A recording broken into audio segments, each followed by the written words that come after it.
Dream of the Red Chamber, Chapter 5.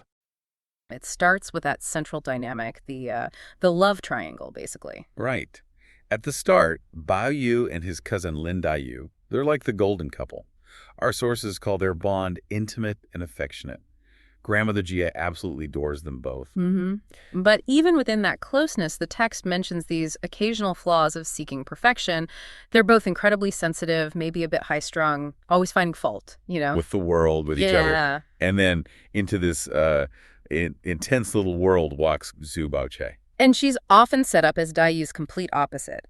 The sources really highlight her social grace. They mention her enduring character, her beauty, of course, but crucially, her behavior is huada. Which means? Well, it translates to something like open-minded, easygoing. But the key part is conforming to the times. She fits in. She knows how to navigate the social world. And that contrast is just stark, isn't it? Daiyu is so inward-looking. She's described as isolated and self-exalted. Yeah, that phrase, mubuche, literally, eyes without lower dust. Like she feels she's above the common run of things, a total idealist. Finds the world a bit crude, maybe, while Bao Chai is the social butterfly.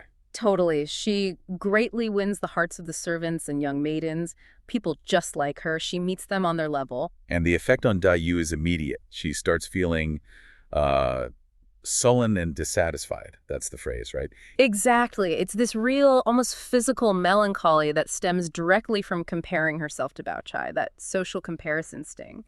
And what's interesting is that Bao Chai seems completely oblivious. Yeah, the sources emphasize that. Completely unaware. She just doesn't operate on that same level of hypersensitivity as Daiyu. She doesn't have that tendency towards drama. So that really sets up the tragedy, doesn't it? You got these two fundamentally good people, but they represent such opposing ways of being. The poetic idealist versus the pragmatic conformist. And their coexistence is just inherently painful, especially for Daiyu. Okay, so you have this backdrop, this like simmering pot of teenage angst and jealousy brewing. And Bayu, who seems kind of clueless about these deeper undercurrents. Well, he's just tired after looking at plum blossoms over at the Ningfu residence.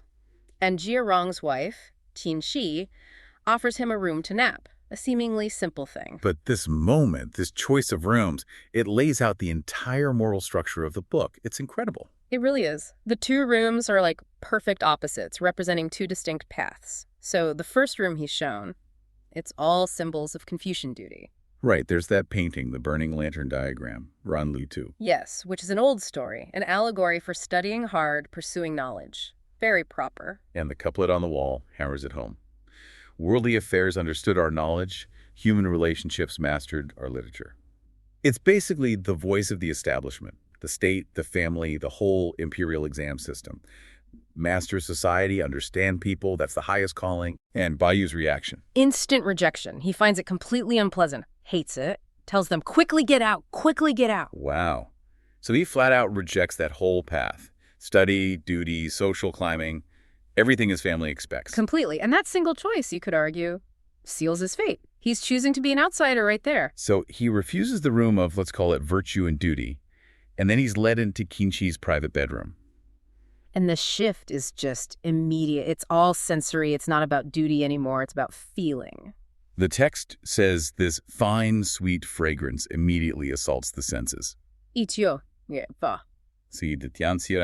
Yeah, and he likes it, finds it good and fragrant. It makes him feel eye-drooping and bone-softening. It's effortless. Unlike duty, it's surrender. And the things in this room, they're drenched in history, but like doomed history.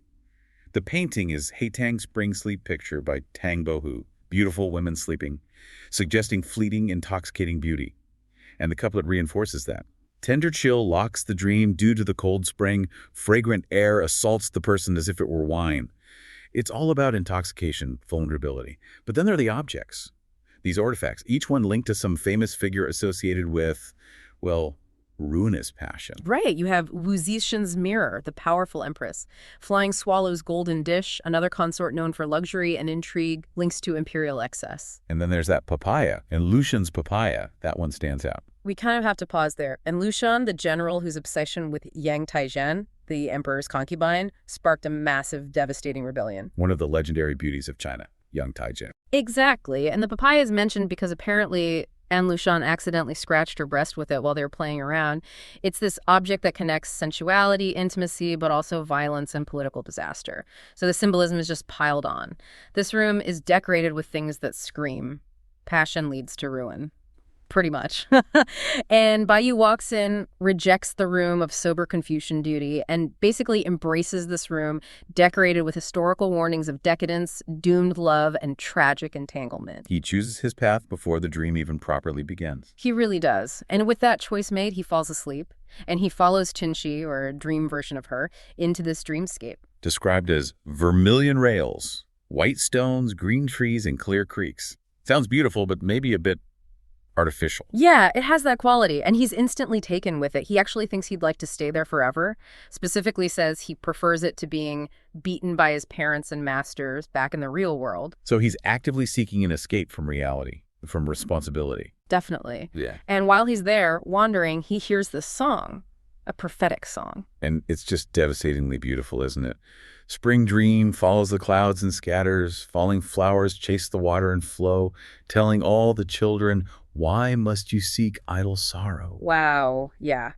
That's basically the whole novel in 4 lines. It tells us, first, all this youthful beauty, these relationships, they're temporary, they'll vanish like a dream, like flowers on the water. Ephemeral. And second, their suffering, their idle sorrow, it's kind of self-inflicted, or at least tied to their mortal state, yet somehow inevitable for them. And this leads him to the guide figure, the absolute key to this whole cosmic setup, the disillusionment fairy. And even where she lives tells you everything. Her abode is in the heaven of parting sorrow and the sea of pouring grief, the emotional landscape of the novel right there. So what's her job exactly? Her title, Disillusionment. Sounds helpful. Well, her title clarifies her cosmic role. She's the keeper of amorous debts, Feng Yuezai, and she oversees female resentment and male foolishness, Baiyum Yuan Nanchi. Okay, so she's like a celestial bookkeeper for bad romance. Sort of, but it's more active than that. The text says she visits the mortal world to spread infatuation. She's not necessarily helping them see clearly. She's part of the mechanism of entanglement. Ah, so Bayu and the others aren't just falling in love by chance. Exactly. This framing suggests they're fulfilling these, karmic obligations, paying back romantic debts from past lives, and the disillusionment fairy is making sure the accounts are settled, usually through suffering. That's heavy. Okay, so she guides him, and they arrive at the main entrance, the Taixu Illusory Land, Taisu Wanjing. And the couplet over this main gate, it's basically the philosophical thesis of the whole book. It blurs the line between the story and, the author talking directly to us. What does it say? When the false is taken for true, the true becomes false.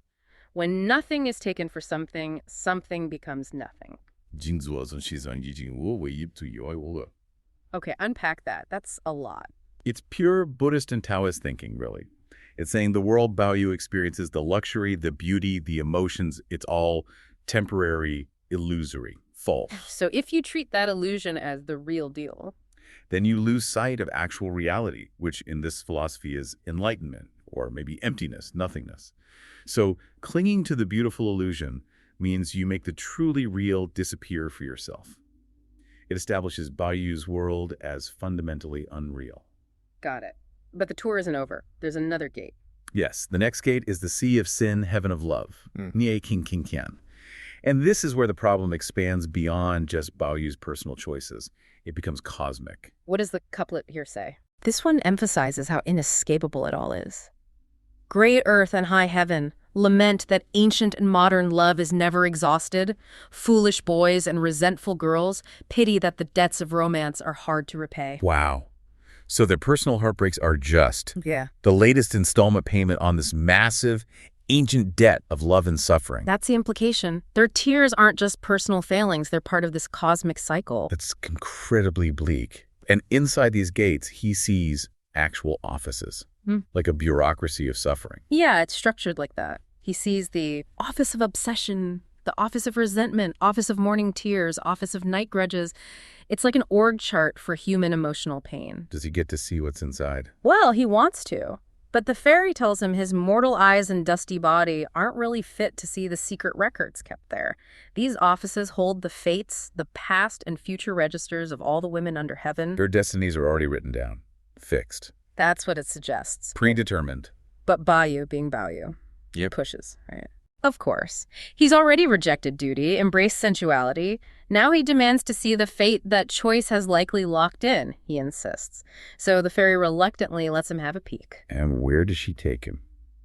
To the final and maybe the most chilling place. The Thin Fate Division. Fomic Thin Fate. Just the name alone. It says it all, doesn't it? It basically sentences the female characters right there. Their destiny is defined by fragility, by sorrow, by being short-lived. It's the dark side of all that beauty. And there's one last couplet here. Yes. Over the door of the Thin Fate Division, and it's brutal. Spring resentment and autumn sorrow are all self-inflicted. For whom do flower face and moon appearance blossom? Self-inflicted how? Well, it seems to link their suffering directly to their own nature. Their beauty, their sensitivity, their heightened emotions, the very things that make them so captivating, especially to Bao Yu. So the things he loves most about them Are the very things that doom them, according to this prophecy. Their flower face and moon appearance, their beauty, it blooms only to attract sorrow and resentment, like flowers inevitably facing the changing seasons.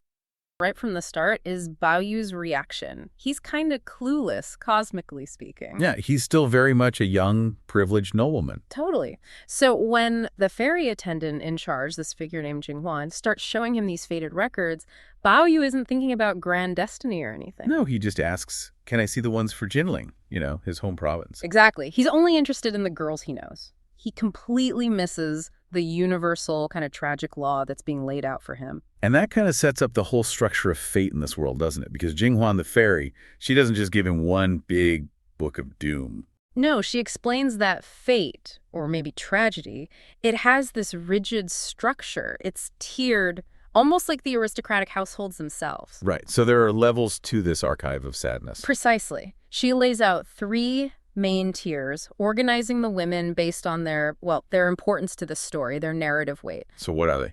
Okay, so the top level is the Zhengse. That's the main register. It holds the 12 crown heads, the really central female figures, the absolute stars of the tragedy, you could say. Got it. The main characters. Then below that, you've got the Fuxi, the secondary register. Okay. And then one level down again, the Yu Fuxi, the tertiary register. So main, secondary, tertiary. Yeah. It immediately tells you something, right? That even though Bao Yu knows tons of girls, the ones whose fates really matter in this grand cosmic scheme are actually quite few. Yeah, and Jinghuan drives this point home. Bao Yu mentions, I know hundreds of girls back home, wondering why there are only 12 slots in the main book. And her response is just chilling. It is. She says basically, other ordinary commoners have no register to be recorded, just flat out. Wow, that's such a sharp commentary on class, even within tragedy. It means even the lowest tier we're looking at, the tertiary one, is still for people whose downfall has some weight in this world. Their fates matter to the narrative, unlike the truly common folk. So if we start there with the tertiary register, the Yu Fuxi, we immediately hit this theme. It's about the clash between like a noble spirit and a low social position. Okay, what's the first one like? The first entry Bao Yu sees uses this imagery of water ink splattered, full of dark clouds and turbid fog. It just sounds messy, unpleasant. Definitely doesn't sound like a happy fate. No. And the prophecy attached is just brutal. It says, heart higher than heaven, body low status, cleverness breeds envy, short life often due to slander. The passionate young master worries in vain. Oof. Heart higher than heaven, body low status. That's it right there, isn't it? Someone whose spirit or ambition doesn't match their place in society. Exactly. And their cleverness doesn't save them. It actually makes things worse. It attracts envy, malicious gossip, slander. And Bao Yu's affection, his worry, it's all in vain. That conflict is just core to this book. Yeah. So what about the second tertiary entry? Similar theme, slightly different angle. The imagery is a cluster of fresh flowers, a broken mat. So beauty mixed with something damaged or lowly. Okay. And the prophecy goes, vainly gentle and obedient. Enviable is the actor's fortune, who knew the master has no connection. The actor, that sounds specific. Low status connection. Precisely. It points to someone connected to the theatrical world, which was considered very low status, possibly scandalous. So her goodness, her gentleness, it's vain, useless against these associations the family wants to ignore or suppress. So the tertiary register is really about that mismatch, spirit versus station, and social stigma. What about the next level up, the secondary? Moving up to the Fuxi, the secondary register, the theme seems to shift a bit. Less about social disgrace, more towards isolation, loneliness, displacement. Yeah. What's the imagery? It's a cassia tree, dry pool, withered lotus dead roots. Everything is dried up, dead, barren. Not exactly thriving. Not at all. And the prophecy hits hard on this loneliness. Root sharing fragrance with the lotus stem. Since two places gave rise to a lonely tree, resulting in the fragrant soul returning empty to the homeland. A lonely tree, returning empty. So it links her fate directly back to where she came from. Yeah, it suggests she was maybe displaced, brought into the Jia family's world, but never truly belonged or thrived. She ends up like this lonely tree, and her spirit, her fragrant soul, goes back home, but empty. It's a profound sense of failure and isolation. Okay, so if the lower tiers are handling these like specific types of tragedy, social status, isolation, then the main register, the Jiangxi, Right. this must be where the really big, complex fates are tangled up, the core character. That's exactly right.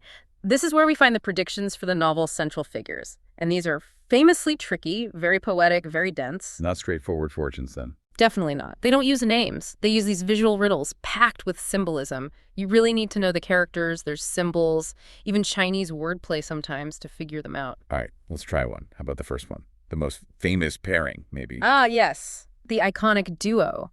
The two main rivals for Bayou's heart. The imagery is incredibly evocative. Two withered trees, a jade girdle hanging on them, a pile of snow, a golden hairpin buried under the snow. Withered trees, jade, snow, gold. Okay, what's the verse? The prophecy reads, "Lamentable stopping loom virtue, who pities willow catkin talent, jade girdle hanging in the wood, golden hairpin buried in the snow." Okay, stopping loom virtue, willow catkin talent.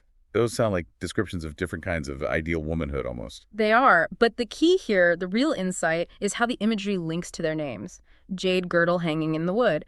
Well, the character for Lin Dayu's surname means wood or forest. Oh, okay, got it. And golden hairpin buried in the snow. Su, the character for Su Beibaqi's surname, means snow. Wow, okay, so the image is the clue. It's literally spelling out their tragic ends using symbols tied to their names and contrasting their core virtues, Dayu's talent, with the Chai's traditional virtue. Exactly. They are bound together, even in this prophecy of decay and death.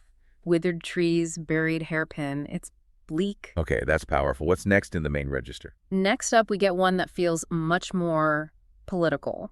It hints at the whole family's connection to power and its downfall. The imagery is simple.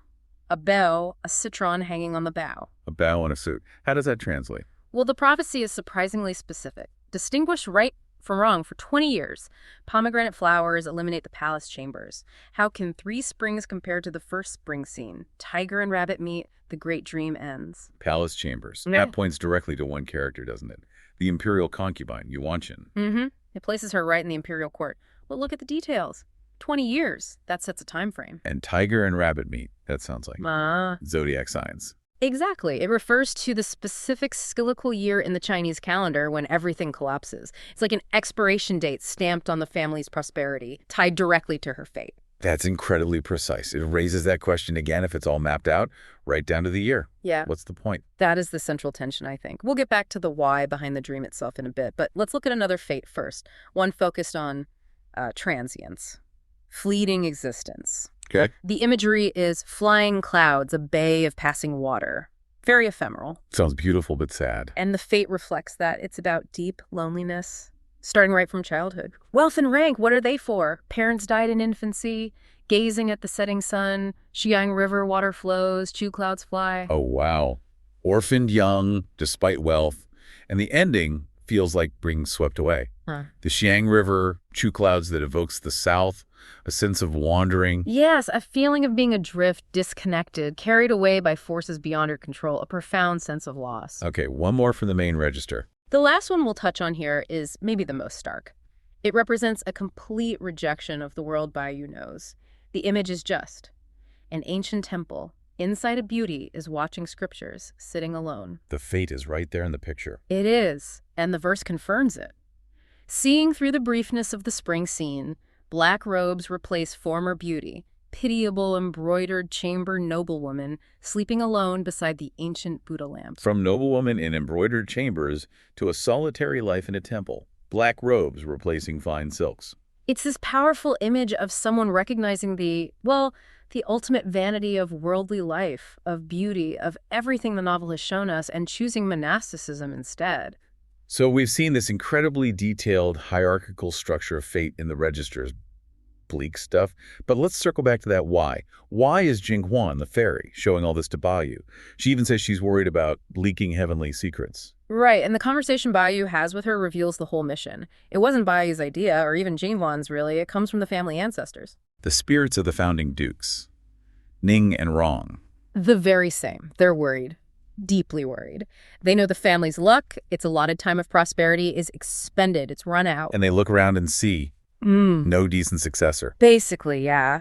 They see Baoyu, their main hope, but they view him as having this childish obstinacy, a strange nature. He's not the guy to turn things around. So the dream is, what? A desperate attempt to wake him up. Kind of, but the method is fascinatingly paradoxical. Jinghuan says her mandate, given by the dukes, was to first use sensuality and pleasure to alert his childish obstinacy. Use pleasure to teach him. To reject pleasure.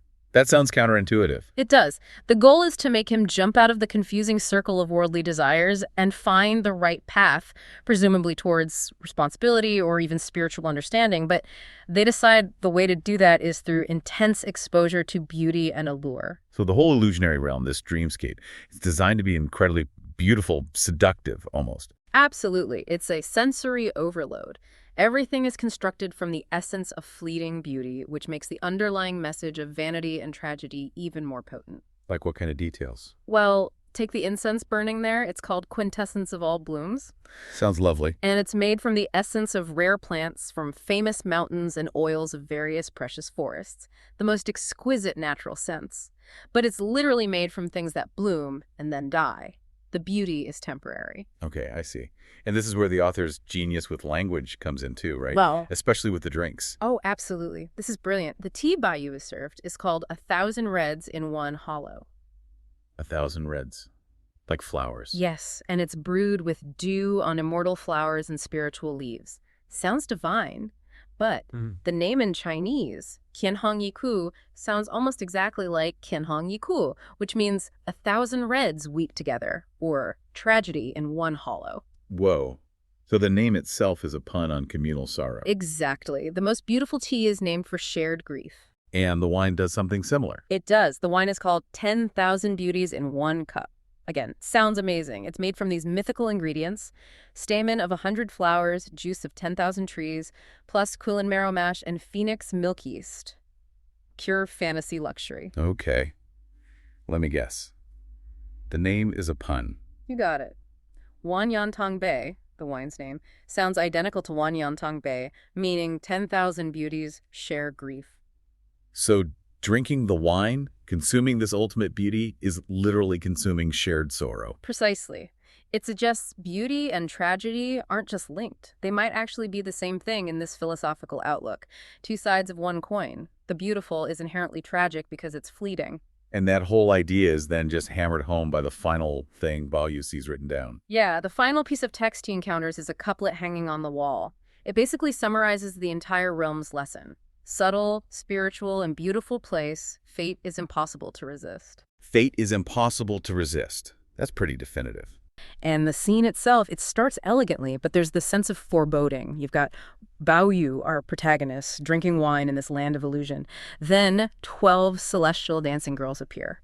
And our sources, thankfully, give us everything, every lyric, the philosophy behind it, the whole structure of this fated performance. These songs, the 12 songs of the Red Chamber, they act as this kind of sorrowful, allegorical blueprint, a blueprint for the lives and ultimately the ruin of pretty much every major female character in the Jia family. It's foundational. Fate lead bear, sung right to the person who can't stop it. What strikes me, though, is how the instructor, the goddess disenchantment, Jinghuan, she really makes a point of telling Baoyu this isn't entertainment. Why spell that out? That's critical, actually. It immediately signals how serious, how prophetically true this whole thing is.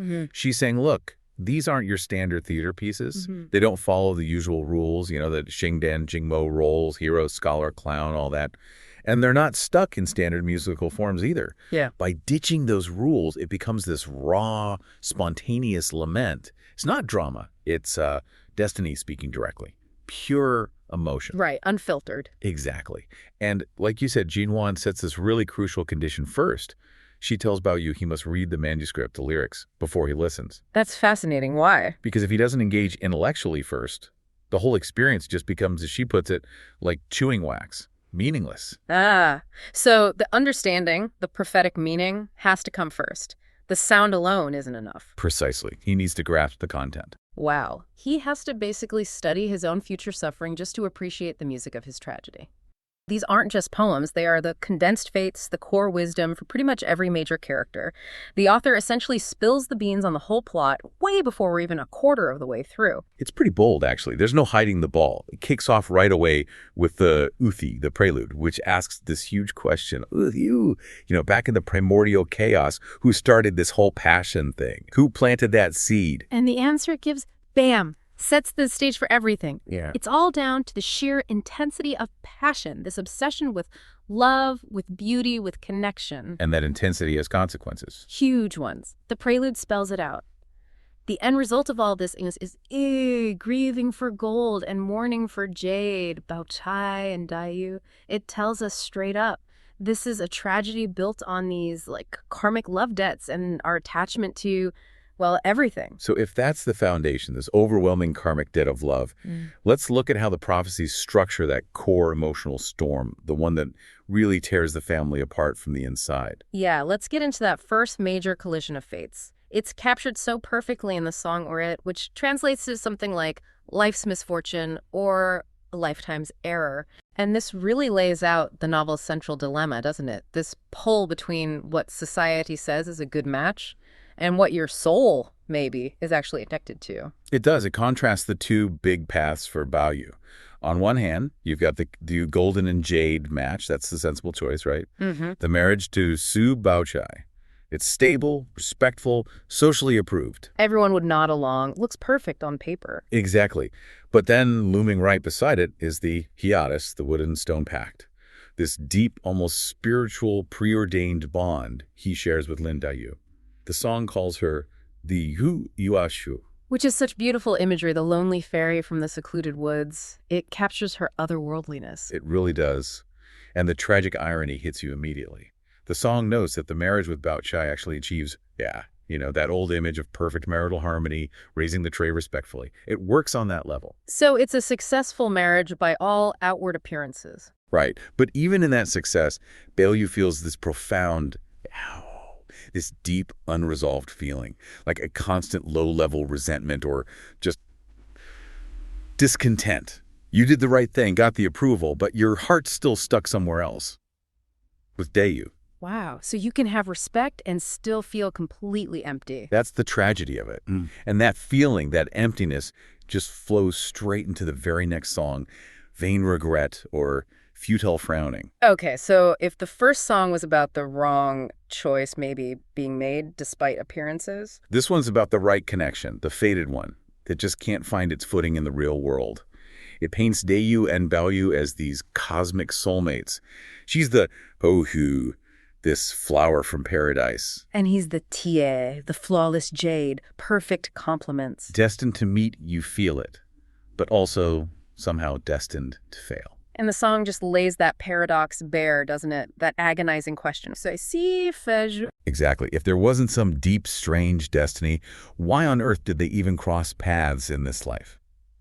But, okay, if there is this destiny, why does everything they hope for, everything they feel, just evaporate? It's brutal. It is. All their connection, their understanding, their love, it's reduced to something totally ephemeral. The images used are just devastating. Yeah. Their hope is like the moon's reflection in the water or a flower you see in a mirror. You can see it, you desperately want it, but you can't touch it. It's not real. Not in that tangible way. Precisely. And the cost of this unattainable love, it's measured in tears. So many tears. The song says they flow from autumn to winter, spring to summer. It's not just sadness, it's constant. A whole life defined by weeping. It reinforces that idea of a karmic debt, right? Yeah. Their bond began with a promise involving tears, and now the debt has to be paid in full. Endlessly, it seems. It's high drama, absolutely, but framed as inescapable fate. So the central love story is buoyed by its own intensity and by fate. What about the others? The prophecies seem to shift gears a bit then. They do. They move from that central whirlpool of love and loss to look at the fates of other key figures, especially the women. It asks, well, what happens when prosperity, even virtue, runs up against the sheer fact of transience, particularly for those who aren't quite caught in that main love drama? Right, and we see these sudden collapses, like lamenting transients. This one's about Kingwyn, right? The maid. Yes, the very spirited, maybe somewhat defiant maid. Her fall is just abrupt and seemingly unfair. The line goes, Shay! So like, just when things are looking good, glory and prosperity are at their peak. Boom! Transience hits. Exactly. Impermanence, the unpredictable end just arrives. No warning, she's exiled, dies young. Everything she had, it's all thrown away in an instant. And that theme of separation, of being forced away, carries into the next one too. Separated kin. This is about Tanchun, the really capable sister. Yeah, the practical, intelligent one. Her fate isn't death, but exile of a different kind. A long journey, forced separation from her family. The prophecy paints this picture. A ship on a 3,000-mile journey through wind and rain, far, far away. So her tragedy is that severing of ties. Right. And the song gives her this sort of resigned dignity. It states that separations and reunions, that they aren't random, they're fated. Same with fortune and poverty. Kai, it's all predetermined. So she just has to accept it. Tell her family, don't get dragged down with me. It's a sad kind of strength, accepting that predestined split. Okay, so then we get someone who actively tries to steer clear of all this romantic drama, Shi Shangyan. Her fate is in Hei, joy in sorrow. Yes, Xianyin, she's depicted as Yan. Really broad-minded, generous, almost heroic in a way. She pointedly avoids getting tangled up in all the petty romances consuming the others. And she seems to succeed for a while. Builds a good life. She does. She marries well. A talented, handsome partner. It seems like she's overcome her difficult upbringing, achieved stability, maybe even something lasting. But the prophecy says no. Nope. Even that carefully built, virtuous life isn't immune. It just dissolves abruptly. Yeah. Like clouds dispersing, like a river drying up. Gone. And the explanation for why is pretty chilling. It is. The author just says this collapse is it's just the natural rhythm of growth and decay in the mortal world. Yeah. Basically, nothing lasts. Your virtue, your planning, it doesn't shield you from the cycle. Wow. Okay. That's bleak. And then, maybe the bleakest of all, Miaoyu the nun, intolerable to the world. Ah, Miaoyu. Yes, her prophecy is, I think, philosophically the most challenging one in the set. It really bothered me, too, because you expect purity and detachment to be, well, rewarded in some way. But Miaoyu is described as having this incredible talent, this deep purity, like an orchid, talent like a celestial being. Exactly. She's too good, too pure. And that, paradoxically, is her downfall. The world can't handle it. It flips the script on merit. The song says it outright. If you're too eminent, people get jealous. If you're too pure, the world finds you suspect, dislikes you. Her very perfection becomes her flaw in the eyes of a flawed world. It's not a moral failing on her part. It's an aesthetic one, almost. She stands out too much. And the result is horrific. Her Ensa, that flawless white jade purity, gets trapped in the mud. She's defiled, ruined. Destroyed, degraded, leading to this incredibly lonely, awful end. The image is an old woman, alone in a desolate temple with just a single dim lamp. So the message is, in this world, even perfection is a dangerous liability. That seems to be what the author's suggesting. It's a deeply pessimistic take on the nature of the dusty realm. Okay, so we've seen destructive passion leading to sorrow. We've seen virtue and avoidance still end in transience or even degradation. What's the third angle the prophecies cover? Well, alongside passion and purity, there's the path of cold, hard calculation, trying to control the world through cleverness and maneuvering. Ah, right. And that brings us straight to Wang Shifeng, doesn't it? And the song Burden of Cleverness, or Destroyed by Cleverness. Absolutely. This is her story. She's the brilliant manager, sharp, effective, maybe ruthless. She runs the household, juggles the finances, plays the political games. She seems totally in control. She thinks she is. But her prophecy is the ultimate cautionary tale against trying to outsmart fate, trying to game the system. She calculated every mechanism too cleverly. Only to miscalculate her own life's end. All her scheming, all her intricate plans ultimately turned back on her. And the collapse, when it comes, isn't subtle. Not at all. The image is incredibly dramatic. Ah, Like a huge mansion suddenly thunderously collapsing. All that effort, all that accumulated power and wealth, just gone. Her own cleverness became the very thing that brought it all crashing down. phew. Okay. But it's not all doom and gloom, is it? There's a glimmer of something else after Shifeng's fall. That's true. The sources offer a counterpoint, a crucial one, in Siyue leaving remaining blessings. This concerns Shifeng's daughter, Kyoji. Right, so how does that work? This song really emphasizes the idea of lingering karma, but positive karma. Specifically, it points to the virtue of Kyoji's grandmother, Lady Wang Si. She accumulated hidden merit through good deeds. And that protects the daughter later on. Yes. Despite the family's utter collapse, she unexpectedly encounters a benefactor, someone who helps her. The song implies this is a direct result of those past good deeds, a kind of karmic inheritance. So it's like a moral footnote to the disaster. Pretty much. And it comes with a sharp warning against those who do betray ties for gain. It mentions the cruel uncles and brothers who prioritize money over family.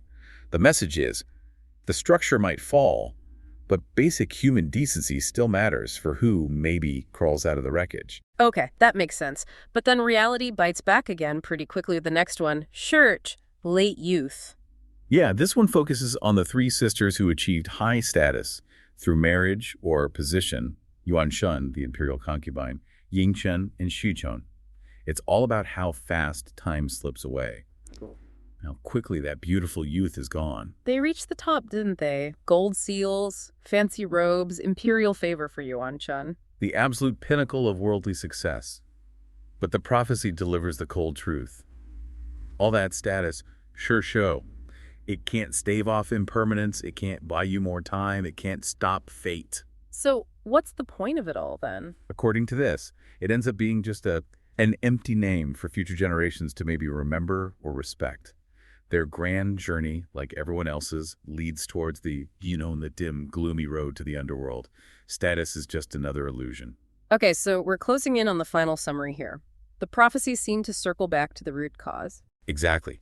We get the end of good deeds, or maybe the end of the good times, and it delivers the final verdict on why the whole magnificent Jia family enterprise collapses. And the reason is? Stark and direct.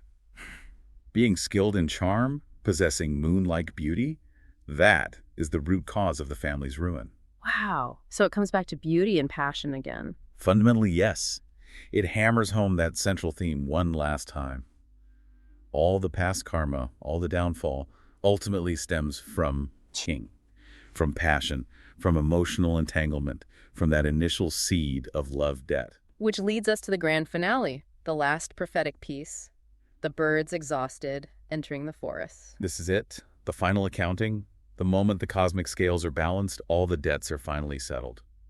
Everything that happened, the song stresses, was yay.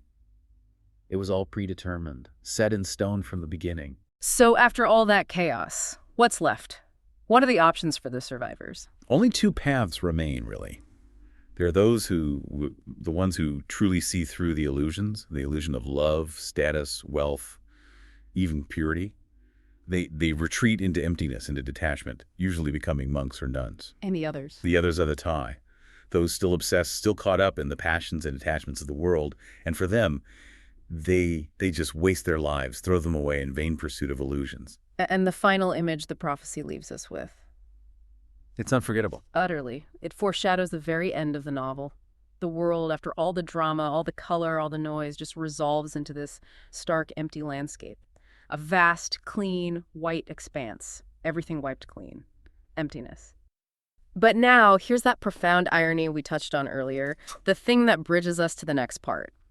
Bao Yu has just heard all of this. His future, the futures of all these women, laid bare. What's his reaction? He completely misses the point. It's almost unbelievable. Despite the poetry, the specific images, fading lamps, wolves, endless tears, he finds the actual content scattered and baseless. Oh, he hears the music. He hears the sound. He notes it's incredibly sorrowful, powerful enough to consume the soul and intoxicate the spirit. He appreciates the artistry of the sadness. But dismisses the actual message, the tragic meaning of the fate it describes. Rejects it entirely. It's this fundamental failure of vision, really. And that's what makes Jing Huan change tack. Exactly.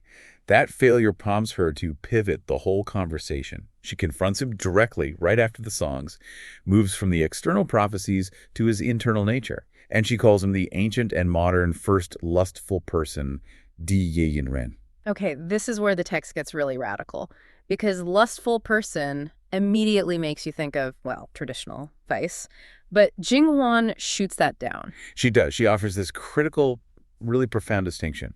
First, she describes physical lust, Pifu Yunlan. Okay, what's that? That's the base kind, focusing only on looks, endless flirting, just wanting to possess beautiful women physically. Jinghuan dismisses this as the behavior of stupid beings. It's common garden variety stuff. Right, and Bao Yu is the opposite. Yes. His defining trait is intentional lust, yin. This is described as his unique segment of infatuation, Jing. It's presented as a spiritual state, something that has to be understood by the heart, not just spoken about. It's this innate, pure, profound empathy, a spiritual connection to women that goes way beyond the physical. It's his ability to really get them, to connect with their inner lives. That's it, precisely. Okay, but if this intentional lust is basically pure empathy, why is it still called lust? And why is it apparently so dangerous that a goddess needs to step in? Isn't being the good friend to the girls a good thing? Jinghuan actually acknowledges that benefit. Yeah. She confirms, yes, this empathy makes him a beloved confidant in the inner chambers. However, she gives this dire warning about how it plays out in the real world. In the social world, the Shidao, the world of men, politics, practical stuff, he'll be seen as outdated and strange. This purity of feeling, this yi-yin, makes him subject to universal scorn and 100 mouths of mockery. So his spiritual gift is actually his social downfall. He just doesn't fit into the structures of power and governance. That's a huge problem for the heir of a major clan. It's a massive problem. Yeah. Because his focus on king, on sentiment, makes him basically useless for Zhang Jizidao, for practical statecraft, which is what his family and society needs him for. Right. Okay, but here's the part I find really puzzling. If the problem is fundamentally spiritual, this mismatch between his empathy and practical demands, why does Jinghuan use a physical solution? She immediately marries him off to her sister, Jian Mei, who is also King, right there in the dream. That's the shock treatment part. It seems counterintuitive, but the goal isn't to encourage physical lust. Not at all. It's designed to give him a very contained, controlled experience of the affairs of clouds and rain, Yun Yu Zishi, but only within the safety of the illusion, the dream world. So it's meant to be instructive. Entirely instructive. The whole exercise is meant to feel fleeting, ephemeral, to shock him into realizing that even the deepest human connections, even physical intimacy, are ultimately like a dream. The purpose is purely didactic. Once he sees how transient even that is, he's supposed to turn back to studying Confucius, Mencius, practical statecraft, the serious stuff. It's like a radical, almost therapeutic intervention, trying to force him to grow up and face reality, even if he finds that reality deeply unappealing. But the dream doesn't just gently end there. No, not at all. After this romantic interlude, the lesson takes this abrupt, terrifying turn. They're wandering, and the dreamscape just shifts instantly. From intimacy to danger, they reach the Mijin. The Ford of Delusion, the name says it all. It really does. The geography itself becomes symbolic of danger. Suddenly the path is blocked by thorny brush. You see wolves and tigers together, clear symbols of corruption and peril. And there's this black creek, deep and dark with no bridge. Jinghuan rushes after them, screaming at them to turn back. Don't go further into delusion. And she emphasizes the danger. Oh, absolutely. She stresses the Mijin is 10,000 fathoms deep. Crossing is nearly impossible. It requires a special raft, steered only by the wooden hermit and the ash attendant. Figures symbolizing Well, detachment. exactly. Total spiritual detachment. Non-attachment to the material world, to illusion. It represents the point of no return for anyone still caught up in worldly delusions. But the lesson gets cut short. The climax hits before he can process it. Right. Before Jinghuan can even finish her warning, the water just roars up and these sea ghosts and demons literally drag Bao Yu down into the abyss. And his last desperate act in the dream. He screams out the name of his dream wife, the sister of the goddess, "King, save me!" And then he wakes up. Back in his own bed, maids around him, terrified, drenched in sweat. And this brings us to that incredible, chilling detail, the one that connects this whole prophetic spiritual journey right back to the waking world. Yes, it's phenomenal. King, the real woman in the household, whose name Jian Mei, was used for the dream sister. She happens to be standing just outside his room, and she overhears him cry out her intimate pet name in his sleep. A name the text stresses that no one here ever knew. Wow. That tiny impossible detail just snaps everything together. It ties the dream's spiritual warning, its prophecy, directly into the real King's own mysterious circumstances and ultimately her fate. It validates the dream's power.